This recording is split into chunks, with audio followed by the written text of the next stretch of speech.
That we've got two fine gentlemen that are going to talk about issue one. It'll be on your ballot this November. And we had a coin toss.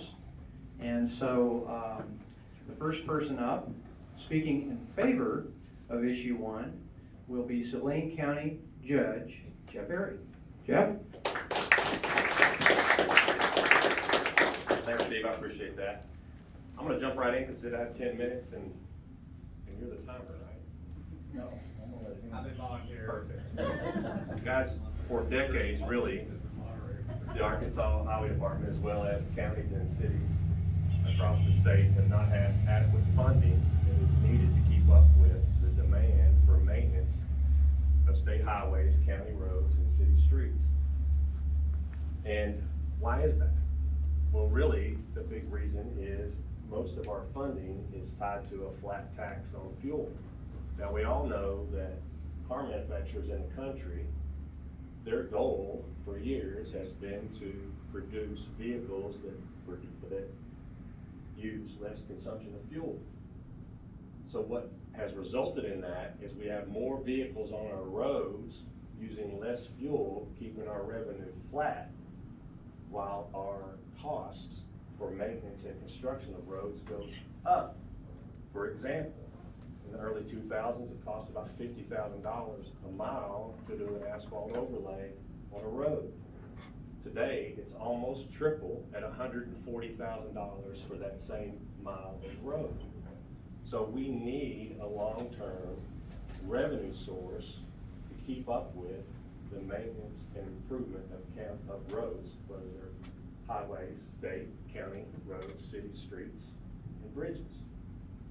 So issue one gives the voters an opportunity to decide if they want to continue with the half-cent sales tax that was approved by the voters, excuse me, in 2012, and make that long-term revenue source that is badly needed. Now, most of what you have heard about issue one has probably been focused on highway funding and the needs of state highways and bridges.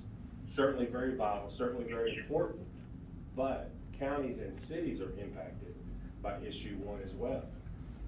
As a county judge, one of the departments I'm over is the maintenance of county roads. So obviously I want to talk a little bit about the impact of issue one on counties. Now, a big part of the revenue stream that comes for road maintenance of counties and cities is state turnback. In fact, it's about $280 million on average annually. Now, that is split between the counties and cities. Now, of that $280 million, about 32% of it, or about $90 million, comes in from that half-cent sales tax that we're currently collecting. Half of that goes to the counties, half of it goes to the cities. There's 500 cities almost in the state of Arkansas and 75 counties.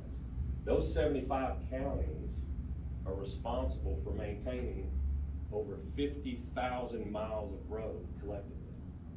50,000 miles, it's a lot of road.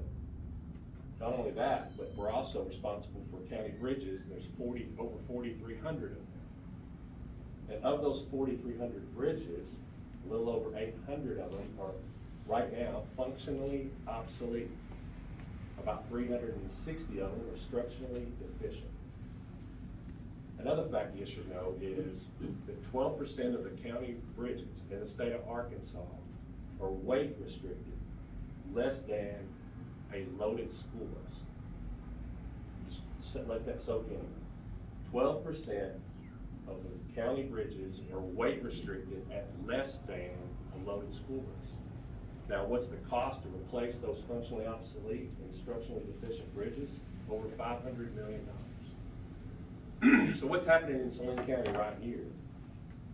Well, the county, we actually have about 1,100 roads that we're responsible for maintaining on the county maintenance list. When you put those roads in, they're gonna equal 700 miles of road. Now, many people here have heard me say this before, but it's only 650 miles between here and Panama City Beach, Florida. If you've actually driven to Panama City Beach, Florida, it's a lot of road. That's what we're maintaining, okay? Not only that, but that 700 miles of road, we also have 76 bridges. Now, on average, I have a little over $5 million that we use for materials that goes to improve roads and bridges in the county every year. So let's do a little math. Divide 700 miles into $5 million, and you got about $7,100 a mile. And I just got through saying, what does it cost to do an overlayment on 1 mile of road? $140,000. So there's some tough challenges every single day and every single year in the county road budget and what we're going to maintain. And let's don't forget about the bridges, 76 bridges, 16 of which are actually functionally obsolete in the county. 2 are structurally deficient. Now let me say that those numbers 8 years ago were much higher than that.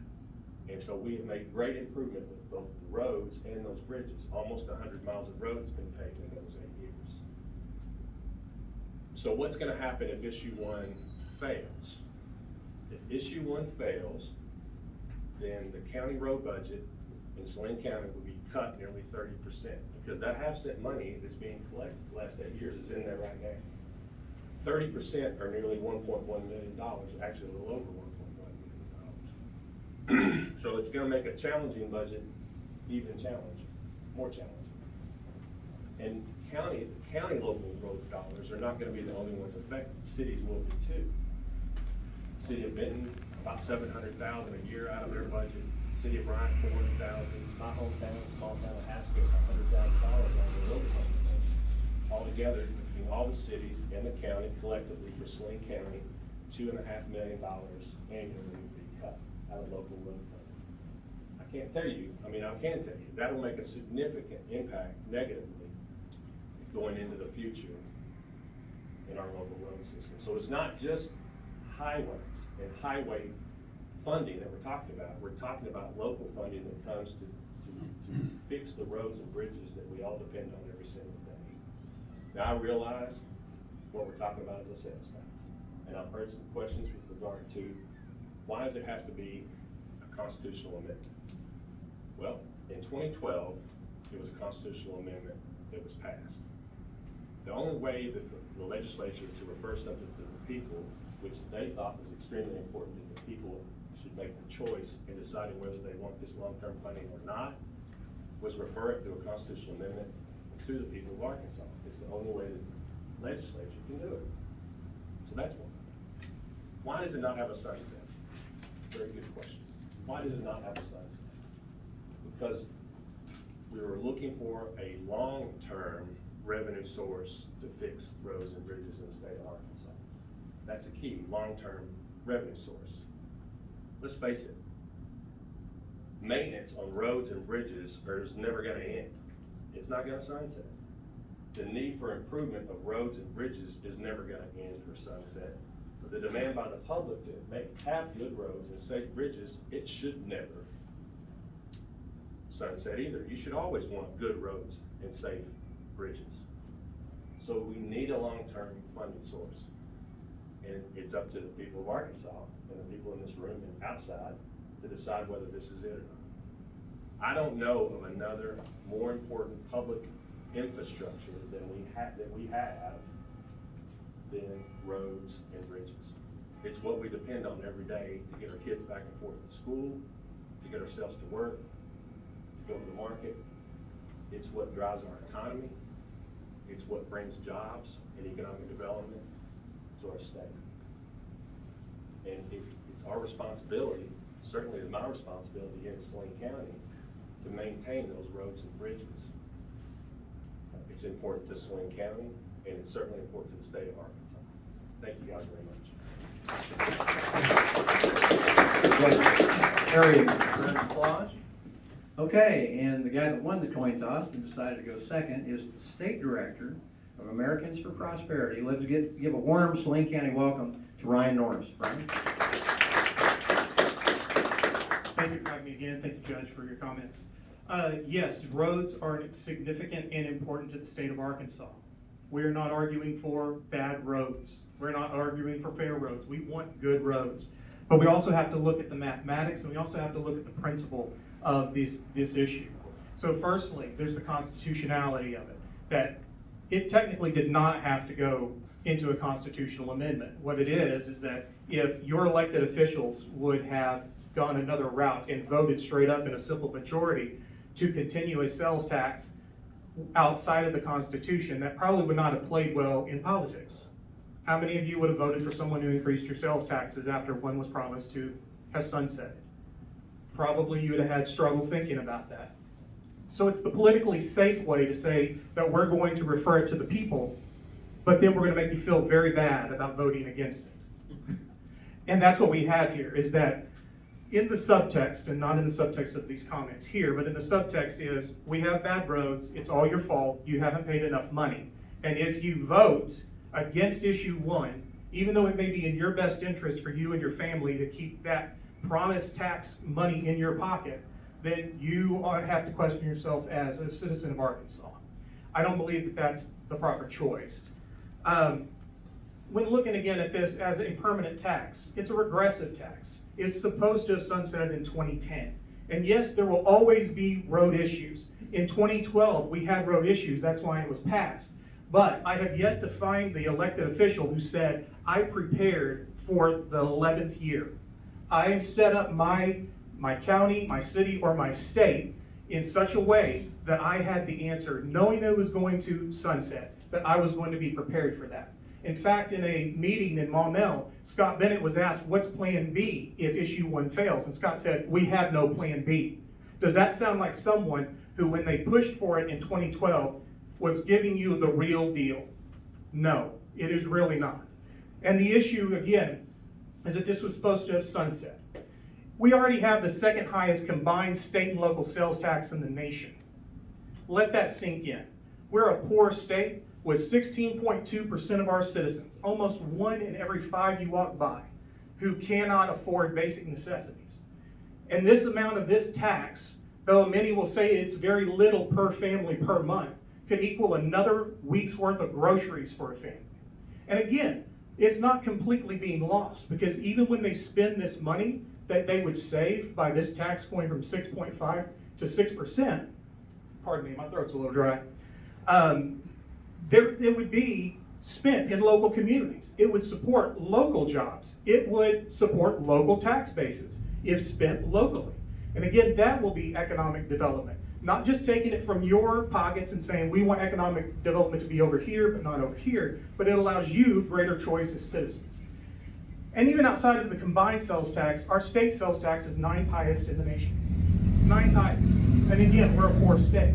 The second highest combined sales tax is Tennessee, and Tennessee doesn't have an income tax, and yet we do. Arkansas is also 15th highest in spending on roads per capita. 15th. We have one of the smallest populations, and yet we're still 15th. This is by the Census Bureau's annual survey on state and local finances. And then we're 11th highest spending on roads as a percentage of income in the state. So as a percentage of our combined income, 11% of that in the state of Arkansas goes to our roads. So issue 1, we believe, is an extension of some bad policy. Because whereas the county roads, I understand, yes, this does affect counties. It also affects the 16,400 miles of current state highway.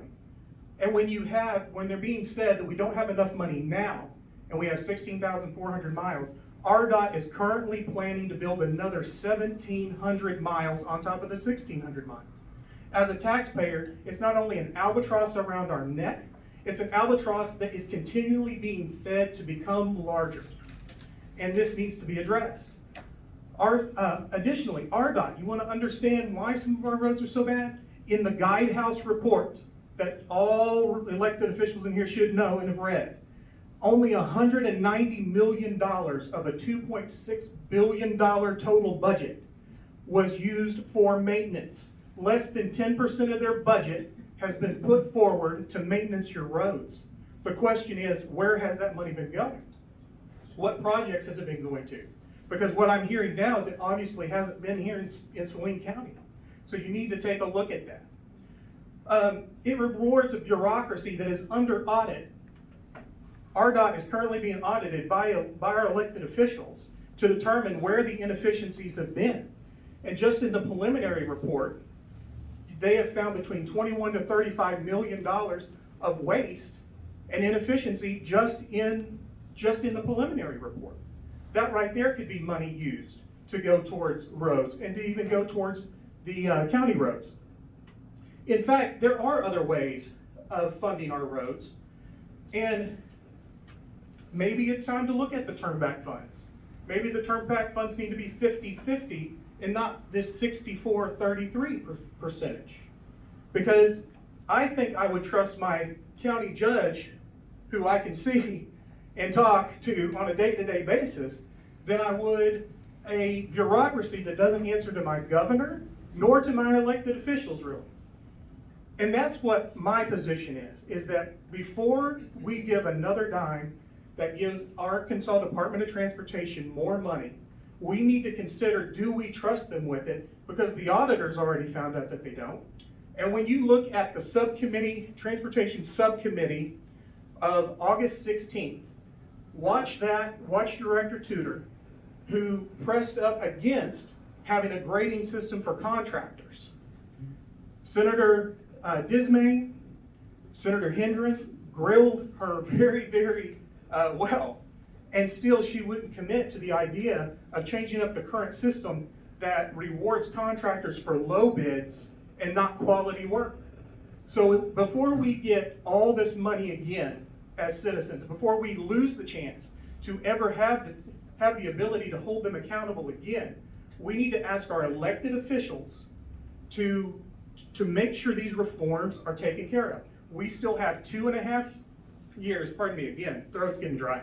2.5 years of, where's my time at? Getting close? So we still have 2.5 years before the tax runs out.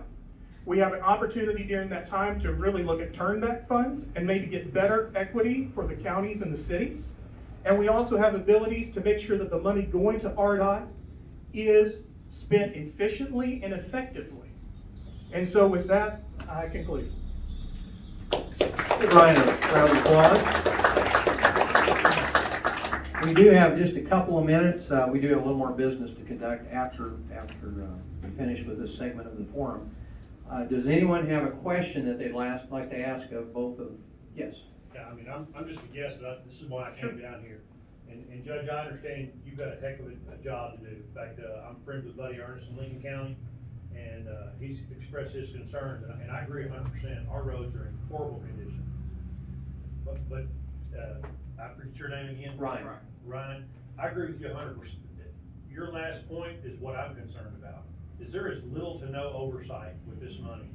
And we're talking about making this permanent. So there's been a lot of evidence of abuse in the past. And since this doesn't sunset for 2.5 more years, I think it's more important for us to vote this down this time and to. Okay. I'm sorry to stop you, but we want questions. Okay, I'm sorry. I didn't want. Yeah, I didn't want to get a debate going between people who are for and people who are against. So, question. Why does RDOT not report to the governor? It was actually been since about, correct me, about the time 1930s maybe, is when RDOT became kind of a standalone, and part of it was because at the time there, from what I've read, there are, I wasn't there in the 30s, believe it or not, is that there was a lot of political favors that were being done, basically, and so they thought taking it out of the direct control of the governor, other than appointing volunteer commissioners, and then of the legislator, other than approving their appropriations, that was kind of the way to go to keep politics and partisanship and cronyism out of the mix. And that didn't work for them. Not so well. It depends. Question. Did you want to elaborate on that, or you kind of hit it? No, Yeah. Okay. Yeah, that one. So, just a follow-up question, so who does oversee it? I can do that. Oh, That's okay. easy. There's a commission of 5 members of the Arkansas Highway Commission, and they're appointed by the governor. They serve for 10 years. So they rotate off after 10 years. I think that's correct. Lanny, others? Yeah, everybody's shaking it. Wayne, you had a question? Yeah, did y'all both know that there were 3 bills that were introduced last session that were going to be introduced and never made a committee that would prevent those taxes on roads? Okay, there was a question, for those that are on teleconference, about some bills that were introduced that would allow us to make improvements to roads. Maybe we'll have to, rather than getting the judge who's not, I'm not sure, Julie Mayberry had a bill, Barry was one of them. and it was a similar bill. So Julie Mayberry had a bill that basically migrated the sales taxes on cars, car parts, and some other things, I forget which. That bill was actually, when you hear from Scott Bennett, again, I was at the Maumelle meeting, that was originally the idea, that this 10-year period be for them to migrate those taxes over. Representative Dan Douglas, back in 2015, ran the bill, but was asked to pull it back by the governor because he had a working group going on at the time and they wanted to research everything out a little better.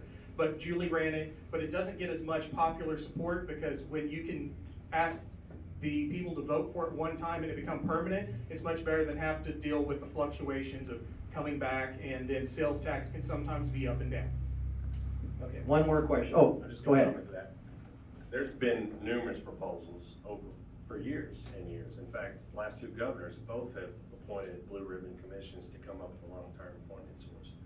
But none of them have had legislative support, to be honest with you. And a lot of them have opposition even outside the legislature. So this is the only one that's came forward out of those two blue ribbon commissions that has actually had support in a wide range. I mean, obviously, it's not supported by everyone, but it certainly has been the most support by a lot of different organizations and individuals across the state. Thank you, Judge. One more question. You've already asked one. Go ahead. Nobody yell at me, cause I'm not a fan of them either, but have we done any more consideration on toll roads? Because I mean, we've Toll got the roads. 230 You wanna hit that, Judge? Okay, question on toll roads. This will be the last question. Real quick, there are only certain roads that you can toll. So, tolling a road, tolling roads that you're gonna try to fix the problem that there's a statewide issue, a county issue, a city issue, it's not gonna work. It's simply not gonna work, and you can only toll so many roads. I mean, can you imagine if we started tolling 1,100 county roads? I mean, Mike, That was a good question, though. can I ask a question? Okay, we'll give you one more. Question for the judge. Do you have a plan B? I mean, I'm not trying to put you on the spot, but if you were in charge of this, and other than this long-term constitutional amendment, do you have a better idea that might solve the problem? Okay. Not trying- This will be the last answer. Real quick, I'm not a legislator to come up with what's gonna be the funding mechanism that's going to fix state highways, county roads, and city streets. All I know is, this is the only thing that's came forward in the last couple of decades, to be honest with you. I certainly know firsthand, I spent 16 years as a mayor prior to my years as a county judge. I know the challenges that cities, certainly small ones like my hometown of Haskell, and the counties are facing across. So my plan B, if this issue gets folded down, is, we're gonna have to make some really tough choices. And I'll be honest with you, there's gonna be some county roads. I got a former county judge, and he's probably gonna start shaking his head, but he knows how unpopular this is gonna be, and he knows what I'm gonna say. But unfortunately, we're probably gonna be faced with some remote county roads who are currently asphalt, that at a point, when we don't have the money to maintain them, we're gonna turn them back to gravel. That's just plain truth, because maintaining a gravel road is much, much cheaper on an annual basis than it is maintaining an asphalt road. It's just the truth.